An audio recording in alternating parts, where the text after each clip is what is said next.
Bonjour et bienvenue chez Pierre Papier Ciseaux. Aujourd'hui, je vous présente un test des pastels à l'écu de Sennelier, ici en assortiment de 40 demi-pastels, ainsi que le pastel card, qui est un papier assez rugueux, semblable à du papier de verre, les pinceaux à estomper, ainsi que le fixatif.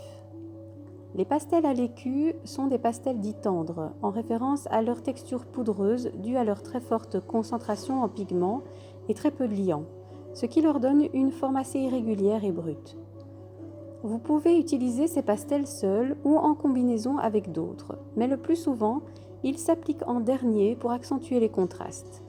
Donc si vous possédez des pastels secs type Rembrandt, vous allez commencer avec ceux-ci et terminer avec des pastels plus tendres type Sennelier. Ici, je commence ma fleur avec un jaune pâle qui est sa couleur principale et je dessine petit à petit chaque pétale. Le pastel Sennelier étant très tendre et le papier très rugueux, il m'est très difficile d'être précise. J'ai choisi ici de ne pas réaliser de fond. Je profite donc de la couleur du papier pour garder un vide qui m'aidera à poser mes ombres ultérieurement.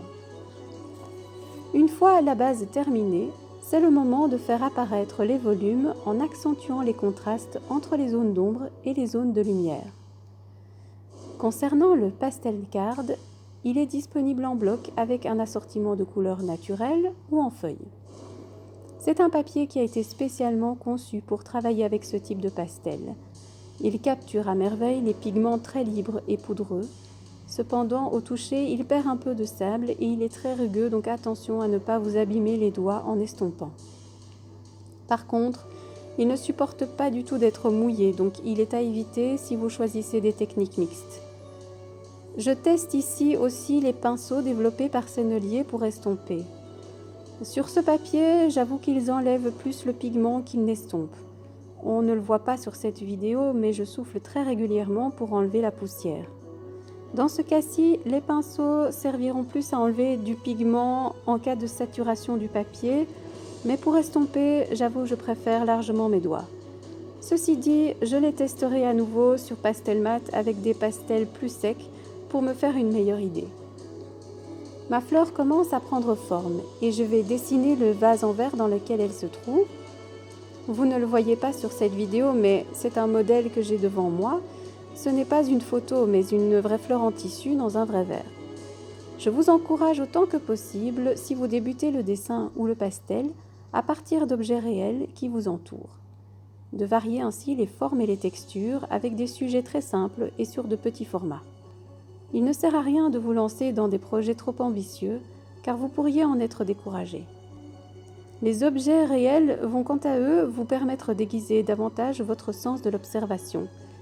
J'ai fait le même exercice précédemment avec une pomme et voici le résultat. Je vais vous parler du fixatif et il en existe d'ailleurs de plusieurs marques et de prix différents. Celui de Sennelier ici est assez onéreux. Nous allons voir ici en cachant la moitié de la pomme si le fixatif a un impact sur les couleurs. Tout d'abord, secouez bien la bombe. Je vous conseille aussi de tenir le dessin à la verticale pour éviter les gouttes et à environ 30 cm de distance en essayant de pulvériser de manière uniforme. Effectivement, on peut constater que le fixatif va légèrement foncer les couleurs. Voilà, j'espère que vous en aurez appris un peu plus sur les produits Sennelier. Merci et à bientôt pour une autre vidéo.